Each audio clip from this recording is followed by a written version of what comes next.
அக்கினியில் நடந்து வந்தோம், ஆனால் சேதம் ஒன்றும் இல்லை அப்பா. தண்ணீரை கடந்து வந்தோம், நாங்க மூழ்கி போகவில்லை அப்பா. உங்க கிருபை எங்களை விட்டு இமை பொழுதும் விலகலப்பா.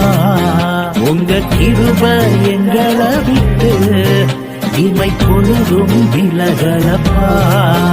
எங்கள் தேவன் நீ, எங்கள் ராஜா நீ, நாங்கள் போற்றிடும் எங்கள் கண்மலை நீ. எங்கள் தேவன் நீ, எங்கள் ராஜா நீ, நாங்கள் போற்றிடும் எங்கள்